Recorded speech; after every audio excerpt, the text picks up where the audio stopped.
مسجد الحرام مکۃ المکرمہ اور مسجد النبوی مدینہ المنورہ سے خطبے کا اردو ترجمہ کے لیے ہمارے سوشل نیٹ ورک کو فالو کرنا نہ بھولیں اور اپنے دوست احباب کے ساتھ بھی ضرور شیئر کیجیے۔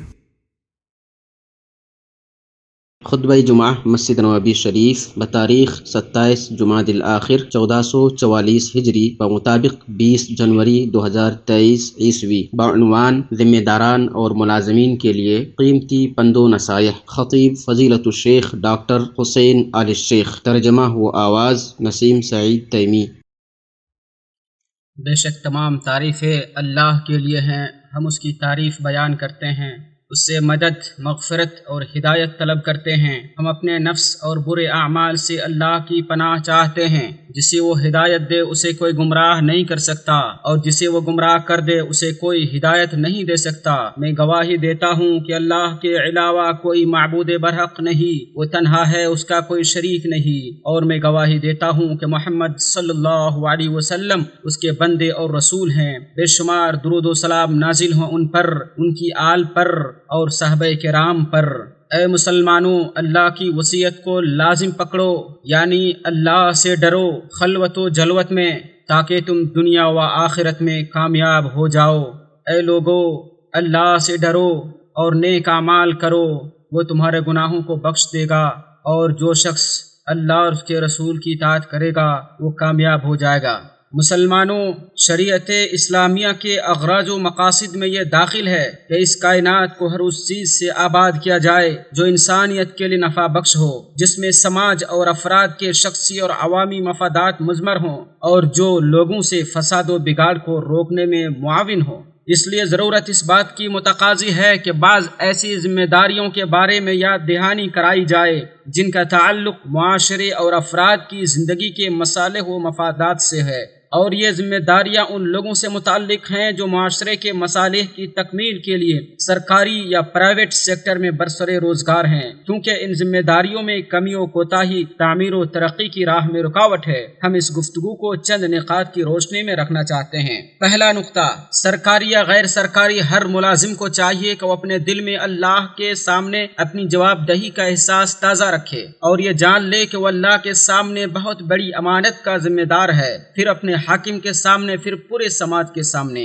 نبی صلی اللہ علیہ وسلم نے فرمایا، تم میں سے ہر شخص ذمہ دار ہے اور ہر شخص اپنی رعیت کے بارے جواب دہ ہے، متفق علیہ۔ لہٰذا اے ملازم، یاد رکھو کہ تمہیں اللہ کے سامنے کھڑا ہو کر جواب دینا ہے، اور مسلمانوں کے سلسلے میں اللہ سے ڈرو، اور یہ جان لو کہ جہاں عہدہ اور منصب میں تمہارے لیے لذت کا سامان ہے، وہیں پر اس کی ذمہ داریاں بھی بہت عظیم ہیں، جیسا کہ نبی صلی اللہ علیہ وسلم نے ہمیں اس سے آگاہ کیا ہے۔ جب ابو ذر نے آپ صلی اللہ علیہ وسلم سے عرض کیا کہ آپ ہمیں کسی جگہ کی عمارت یا ولایت پر مامور نہیں کریں گے، تو آپ نے فرمایا، اے ابو ذر، بے شک تم ایک ناتواں انسان ہو، اور یہ ایک امانت ہے، اور بروز قیامت رسوائی اور ندامت کا باعث ہے، سوائے ایسے آدمی کے لیے جو بطور استحقاق اس کو حاصل کیا ہو اور اپنی ذمہ داری کو اچھی طرح سے ادا کیا ہو۔ مسلم۔ اللہ نے تمہیں جس ملازمت و نوکری سے بھی نوازا ہے، کیا تمہیں اس کی سنگینی کا احساس ہے؟ کیا تم نے سماج کے عمومی اور بڑے منافع و مفادات کو بروئے کار لانے کے لیے محنتیں صرف کی ہیں؟ آپ صلی اللہ علیہ وسلم نے فرمایا، افسروں اور کارندوں کے لیے ہلاکت ہے، جن لوگوں کو امین سمجھ کر امانات ان کے سپرد کی گئیں، ان کے لیے ہلاکت ہے۔ یہ لوگ قیامت کے دن تمنا کریں گے کہ کاش ان کے سر کے بال ثریا ستارہ کے ساتھ باندھ دیے جاتے، اور یہ آسمان اور زمین کے درمیان لٹکتے رہتے، اور یہ ذمہ داری قبول نہ کرتے۔ ابن حبان اور حاکم نے اسے روایت کیا ہے، اور حاکم نے کہا کہ اس کی سند صحیح ہے۔ دوسرا نقطہ، ملک میں عمومی مصالح و مفادات کے لیے بنائے گئے پروجیکٹ و منصوبے کو مکمل اور بہترین انداز میں نافذ کرنا اعلیٰ سے ادنا ہر ایک ذمہ دار کے کندھے پر ایک امانت ہے۔ لہذا تمام ذمہ داروں پر واجب ہے کہ وہ امانت کی ادائیگی کو لازم پکڑیں، امانت داری کے وصف سے مزین رہیں، اور دھوکہ دھڑی سے دور رہیں، کیونکہ امانت کی ادائیگی کے حکم اور اس میں لاپرواہی برتنے کی سنگینی پر قرآن و سنت میں بے شمار نصوص وارد ہے۔ اے صاحبان قیادت و سیادت، یہ جان لو کہ جن معاہدوں پر تم آپس میں اتفاق کرتے ہو، جن ٹینڈروں کی تم نگرانی کرتے ہو اور جن منصوبوں اور پروجیکٹ کی ذمہ داری تمہیں سونپی گئی ہے، اللہ عز و جل کے حضور ان سب کے متعلق تم سے پوچھا جائے گا۔ کیا تم اپنے ذاتی مفادات میں کوتاہی برداشت کرو گے؟ اگر نہیں تو پھر عمومی مفادات میں کیوں کر کوتاہی کرتے ہو؟ ابو ہریرہ رضی اللہ عنہ سے روایت ہے، آپ صلی اللہ علیہ وسلم نے فرمایا، بلا شبہ تم لوگ عمارت کی چاہت رکھو گے، پھر وہی عمارت قیامت کے دن تمہارے لیے ندامت کا سبب بنے گی۔ کیا ہی اچھی ہوتی ہے دودھ پلانے والی اور کیا ہی بری لگتی ہے دودھ چھڑانے والی۔ بخاری۔ یہ جان لو کہ مسلمانوں کے اموال اور ان کے پروجیکٹ اور منصوبوں میں کوتاہی برتنا اللہ کے نزدیک انتہائی مہلک امور میں سے ہے، جیسا کہ آپ صلی اللہ علیہ وسلم نے ارشاد فرمایا، بلا شبہ کچھ لوگ اللہ کے مال میں ناحق تصرف کرتے ہیں، چنانچہ قیامت کے دن ایسے لوگوں کا ٹھکانہ جہنم ہے۔ بخاری۔ ایک مسلمان اس فانی دنیا کے بدلے میں اس عظیم سزا کو کیسے پسند کر سکتا ہے؟ تیسرا نقطہ، رشوت کا لین دین کرنا اور اس کے سد باب میں کوتاہی برتنا خطرناک تباہی اور سنگین شر و فساد کے اسباب میں سے ہے۔ یہ وہ گھنونا جرم ہے جو حق کو باطل اور باطل کو حق بنا دیتا ہے، اور جو ذمہ دار کو اس بات پر آمادہ کر دیتا ہے کہ وہ رشوت دینے والے کے ایسے برے مقاصد اور فاسد اہداف کی تکمیل کرے جو عوامی مفادات کے خلاف ہوتے ہیں۔ یہ وہ حرام اور خبیث مال ہے جس کے لینے دینے پر اللہ تعالیٰ نے بنی اسرائیل کی مذمت بیان کی ہے۔ یہ رشوت خوری انسان پر لعنت نازل ہونے کا سبب ہے، جیسا کہ حضرت عبداللہ بن عمرو سے روایت ہے کہ نبی اکرم صلی اللہ علیہ وسلم نے ارشاد فرمایا، رشوت لینے والے اور دینے والے دونوں پر اللہ کی لعنت برستی ہے۔ اسے ترمذی، ابو داؤد اور ابن ماجہ نے روایت کیا ہے، اور مسند احمد میں یہ بھی ہے کہ ان دونوں کے درمیان واسطہ بننے والے پر بھی اللہ کی لعنت ہے۔ یہ حدیث صحیح ہے۔ ایک اور حدیث میں ہے جسے ابن جریر نے روایت کیا ہے کہ جسم کا ہر وہ گوشت جو سحت سے بڑا ہو، آگ ہی اس کی زیادہ حقدار ہے۔ پوچھا گیا سحت کیا ہے؟ تو فرمایا فیصلے میں رشوت لینا۔ کسی بھی نوکری میں لی جانے والی رشوت بھی اسی قبیل سے ہے۔ شرعی اور نافذ العمل قانون کی روح سے رشوت میں یہ بھی داخل ہے کہ کوئی ملازم اپنا کام اس وقت تک نہ کرے جب تک کہ وہ ضرورت مند سے متعلقہ کام کے بدلے پیسے وصول نہ کر لے، یا اپنی ڈیوٹی کی ذمہ داریوں میں کمی بیشی کرنے کے بدلے روپے لے۔ اور رشوت خوری صرف روپے پیسے پر ہی منحصر نہیں ہے، بلکہ یہ ہر اس فائدہ یا خصوصیت کو شامل ہے جو رشوت خور اپنی ڈیوٹی کے فرائض میں ہیر پھیر کرنے کے لیے حاصل کرتا ہے۔ اسی طرح رشوت یہ بھی ہے کہ کوئی ملازم کسی کو حق سے محروم کر دے یا کسی باطل چیز کو منظوری دے دے۔ لہذا ہر ذمہ دار پر بلکہ پورے سماج پر، خصوصاً میڈیا پر واجب ہے کہ اس گھناؤنے جرم کے خلاف اٹھ کھڑے ہوں، رشوت خور کی تشہیر کر کے اسے رسوا کریں اور اس کو ایسی سزا دیں کہ وہ اس فعل سے باز آ جائے۔ ارشاد باری تعالی ہے، بھلا ان کے مشائخ اور علماء انہیں گناہ کی باتوں اور حرام کھانے سے کیوں نہیں منع کرتے؟ بلا شبہ وہ بھی برا کرتے ہیں۔ مائدہ 63۔ بربادی اس معاشرے کا مقدر ہے جو ایک دوسرے کو رشوت سے منع نہیں کرتے اور اس سے لڑنے اور اسے جڑ سے اکھاڑ پھینکنے پر ایک دوسرے کا تعاون نہیں کرتے۔ چوتھا نقطہ، عہدے اور منصب کو ذاتی مفادات کے لیے استعمال کرنا اور عوامی پیسوں میں گھوٹالہ کرنا ایک سنگین جرم اور گناہ ہے۔ ارشاد باری تعالی ہے، اور جو شخص خیانت کرے گا وہ قیامت کے دن اسی خیانت کردہ چیز سمیت حاضر ہو جائے گا۔ آل عمران 161۔ اور فرمان نبوی ہے، تم میں سے جسے ہم کسی کام کی ذمہ داری سونپیں، پھر وہ ہم سے ایک سوئی یا اس سے بھی کوئی کم تر چیز چھپائے تو وہ خیانت ہوگی، جسے لے کر وہ قیامت کے دن حاضر ہوگا۔ یہ سن کر ایک سانولے رنگ کے انصاری، جنہیں گویا میں اب بھی دیکھ رہا ہوں، کھڑے ہو کر کہنے لگے، یا رسول اللہ، آپ نے مجھے جو کام سونپا تھا اس سے مجھے مستعفی ہونے کی اجازت دے دیجیے۔ آپ نے پوچھا کہ تمہیں کیا ہو گیا؟ اس نے جواب دیا، میں نے آپ کو ایسے فرماتے ہوئے جو سن لیا ہے۔ تو آپ نے فرمایا، ہاں، میں اب اسے پھر کہتا ہوں کہ جسے ہم کسی کام کی ذمہ داری سونپ سونپے وہ کم یا زیادہ سب کچھ لے کر آئے، جو اسے دیا جائے وہ لے لے اور جس سے منع کر دیا جائے اسے رک جائے۔ مسلم۔ اور ایک موقع سے آپ نے فرمایا ہم جس کو کسی کام کی ذمہ داری سونپیں اور ہم اس کی کچھ روزی تنخواہ مقرر کر دیں، پھر وہ اپنے مقررہ حصے سے جو زیادہ لے وہ مال غنیمت میں خیانت ہے۔ ابو داؤد۔ اور اس کی سند صحیح ہے۔ کیا اس کے بعد بھی کوئی پیغام اور کوئی بیان اس سے زیادہ واضح اور فصیح ہو سکتا ہے؟ رسول اللہ صلی اللہ علیہ وسلم نے اس سے ڈراتے ہوئے ایک مرتبہ فرمایا تھا، جب اللہ روز قیامت اگلوں اور پچھلوں کو جمع کرے گا، ہر عہد شکن کے لیے ایک جھنڈا بلند کیا جائے گا اور کہا جائے گا یہ فلاں ابن فلان کی عہد شکنی کا نشان ہے۔ بخاری و مسلم۔ لہذا مسلمانوں اللہ سے ڈرو۔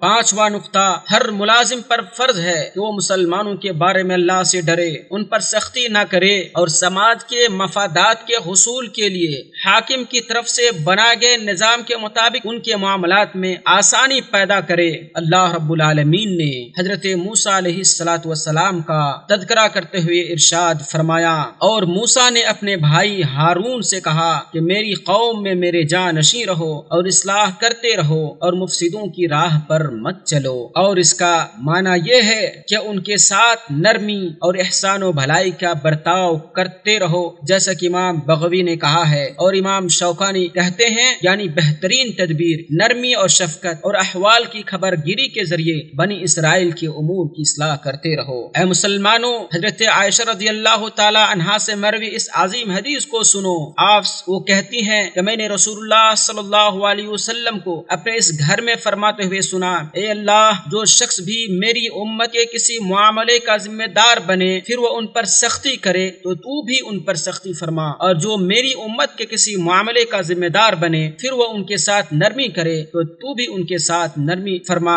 امام مسلم۔ چھٹا نقطہ، اے عوامی پروجیکٹوں میں کام کی باغ ڈور سنبھالنے والی کمپنیوں کے مالکان، تم سب اللہ کے سامنے جواب دہ ہو ہر اس کام اور پروجیکٹ کے سلسلے میں جس کی ذمہ داری تم لیتے ہو، اور ان قریب ایک دن آئے گا جب تم اپنی کوتاہی پر ندامت کے آنسو بہاؤ گے، کیونکہ سخترین حرام کاموں میں سے یہ ہے کہ کسی عوامی پروجیکٹ کو حاصل کرنے کے لیے جس کی فنڈنگ بیت المال سے کی جانی ہو، اس کا ٹینڈر پاس کرتے وقت کمپنیوں کی طرف سے حد سے زیادہ قیمتیں پیش کی جائیں اور پھر مبالغہ آمیز قیمتوں میں مقابلہ آرائی ہونے لگے، صرف اس وجہ سے کہ پروجیکٹ عوامی مصلحت سے جڑا ہوا ہے۔ یہ تمام مسلمانوں کے ساتھ بہت بڑا ظلم ہے۔ بروز قیامت مسلمان اس کے حقدار ہوں گے، اور ایسے عمل کو شرعی نصوص حرام ٹھہراتی ہیں اور عام قوانین کے مقاصد کے بھی یہ خلاف ہے۔ اور اس سے بھی بدترین امر یہ ہے کہ پروجیکٹ اور منصوبوں کو دھوکہ دہی، جعل سازی اور جھوٹ کے ذریعے انجام دیا جائے۔ نبی صلی اللہ علیہ وسلم کا ارشاد ہے، جو ہمیں دھوکہ دے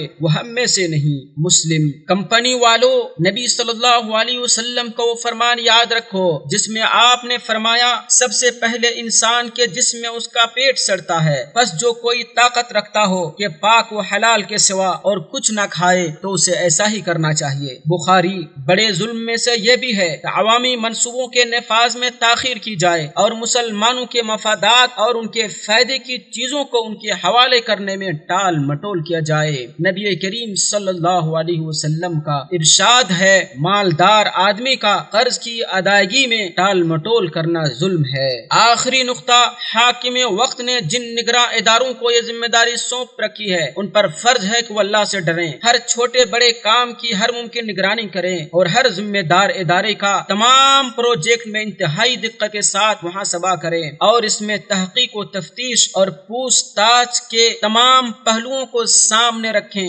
جو حقائق سے پردہ اٹھانے، غلطیوں، کمیوں اور بدعنوانیوں کو ظاہر کرنے میں مددگار ثابت ہوں۔ نبی صلی اللہ علیہ وسلم نے ابن لتبیہ نامی شخص کا محاسبہ کیا جب وہ زکوٰۃ وصول کر کے واپس آیا اور کہنے لگا، یہ مال تمہارے لیے ہے اور یہ مجھے ہدیہ تحفہ دیا گیا ہے۔ یہ سن کر نبی صلی اللہ علیہ وسلم ممبر پر کھڑے ہوئے، اللہ کی حمد و ثنا بیان کی، پھر فرمایا، اس عامل کا کیا حال ہوگا جسے ہم تحصیل کے لیے بھیجتے ہیں، پھر وہ آتا ہے اور کہتا ہے یہ مال تمہارے لیے ہے اور یہ ہدیہ ہے جو مجھے دیا گیا ہے، وہ اپنے باپ یا اپنی ماں کے گھر کیوں نہ بیٹھا رہا اور وہ دیکھتا کہ آیا اسے ہدیہ تحفہ ملتا ہے یا نہیں۔ بخاری و مسلم۔ اور بعض روایت میں آیا ہے کہ آپ نے اس شخص کا محاسبہ بھی کیا۔ اللہ اکبر، یہ نبی اکرم صلی اللہ علیہ وسلم کی سنت ہے اور ان کے بعد ہدایت یافتہ خلفاء کی سنت ہے۔ تمہیں یہ نام نہاد ترقی یافتہ تہذیب و ثقافت کے اصول و مبادی میں کہاں سے مل سکتی ہے؟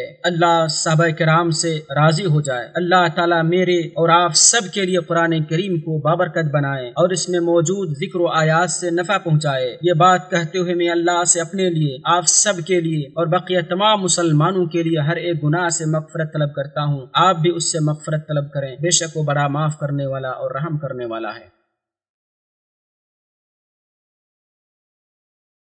تمام تعریف اللہ رب العالمین کے لیے ہے جو نہایت رحم کرنے والا ہے، اور میں گواہی دیتا ہوں کہ اللہ کے علاوہ کوئی معبود برحق نہیں، وہ تنہا ہے، اس کا کوئی شریک نہیں، اور میں گواہی دیتا ہوں کہ محمد صلی اللہ علیہ وسلم اس کے بندے اور رسول ہے۔ اللہ تو ان پر بے شمار درود و سلام نازل فرما، ان سے راضی ہو جا، قیامت تک ان پر درود و سلام بھیجتا رہ۔ اے مسلمانوں، تم نے یہ قیمتی پند و نصائح سنے، ان چیزوں پر، ان نصائح پر عمل کرو، اور سنو، رجب کا مہینہ حرمت والے مہینوں میں سے ایک ہے۔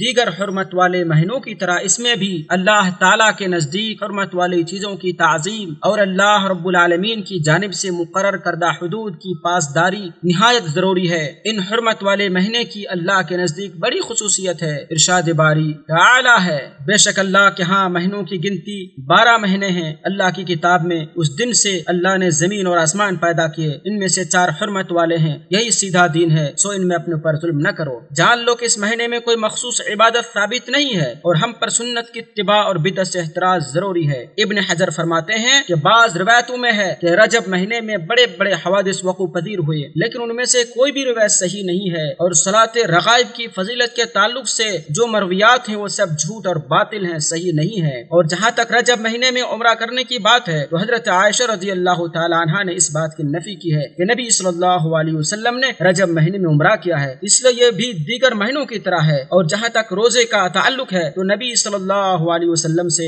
رجب مہینے میں روزے کی خصوصی فضیلت کے تعلق سے کچھ بھی ثابت نہیں ہے، اور نہ ہی آپ صلی اللہ علیہ وسلم کے صحابہ کرام سے۔ اور یہی بات حافظ ابن رجب، امام نووی، شیخ الاسلام ابن تیمیہ اور شاطبی وغیرہ بہت سارے علماء کرام نے کہی ہے۔ اسی طرح اس مہینے کی قبیح بدعات میں سے اسراء و معراج کی رات کا جشن منانا ہے، کیونکہ اس رات کی تعین کے سلسلے میں کوئی معتبر دلیل نہیں ہے، اور اگر اس رات کی تعین ہو بھی جاتی تو اس رات جشن منانا اور اس میں کوئی مخصوص عبادت کرنے کی شریعت میں کوئی اصل اور بنیاد نہیں ہے، جیسا کہ بہت سارے علماء کرام نے یہ بات کہی ہے۔ لہذا رب کی قربت حاصل کرنے کے لیے ایسے اعمال انجام دو جو دلیل سے ثابت ہوں، اور بدعت و محدثات سے اجتناب کرو، کیونکہ سنت پر عمل کرنے سے ہی دنیا و آخرت کی سعادت و کامرانی نصیب ہو سکتی ہے۔ پھر سنو، بہترین اعمال میں سے یہ ہے کہ نبی اکرم صلی اللہ علیہ وسلم پر درود و سلام بھیجا جائے اور بکثرت درود بھیجا جائے۔ اے اللہ، آپ پر تو درود و سلام بھیج، ان پر رحمت نازل فرما، ان پر سلامتی نازل فرما، اور تمام صحابہ کرام پر بھی رحمت و سلامتی نازل فرما۔ اے اللہ، تو مسلمان مرد و عورت، فوت شدہ و زندہ ہر کسی کو بخش دے۔ اے اللہ، تو مسلمان مریضوں کو شفا دے، ان کی مصیبتوں کو دور فرما، ان کے غموں کو زائل کر دے، اپنے فضل و کرم سے ان کی مدد فرما، اور اپنی وسیع رحمت سے انہیں ڈھانپ لے۔ اے اللہ، تو خادم حرمین شریفین اور ان کے ولی عہد کو توفیق سے نواز، انہیں صحت و عافیت، نصرت و تائید اور درستی عطا فرما، جیسا کہ تو پسند فرماتا ہے۔ اے اللہ، تو تمام مسلم حکمرانوں کو ایسے کاموں کی توفیق دے جن میں ان کی رعایا کی مصلحت ہے۔ اے اللہ، تو ہماری مدد فرما۔ اے اللہ، بارش نازل کر ہمیں سیراب فرما۔ اے اللہ، ہمیں بارش سے سیراب فرما۔ اے اللہ، ہمیں بارش سے سیراب فرما، ایسی بارش جو ہمارے لیے نفع بخش ہو، جو جلد آنے والی ہو، تاخیر سے نہ آنے والی ہو۔ اے اللہ، مسلم ملکوں میں، مسلم شہروں میں بارش برسا، انہیں اپنی رحمت سے نواز۔ اے اللہ، ہم تیری رحمت کے متمنی ہیں۔ اے اللہ، ہم تیری فضل اور تیری رحمت چاہتے ہیں۔ اے اللہ، تو ہم پر فضل و کرم نازل فرما۔ اے اللہ، تو ہمیں بارش سے نواز۔ اے اللہ، ہم پر بارش نازل فرما۔ اے اللہ، ہم پر بارش نازل فرما۔ یا اللہ مسلمانوں کے ملکوں کو بارش سے سیراب فرما۔ اے اللہ تیری ذات پاک ہے، تمام عیوب سے پاک ہے جن سے کفار متصف کرتے ہیں۔ صلی اللہ علیہ وسلم۔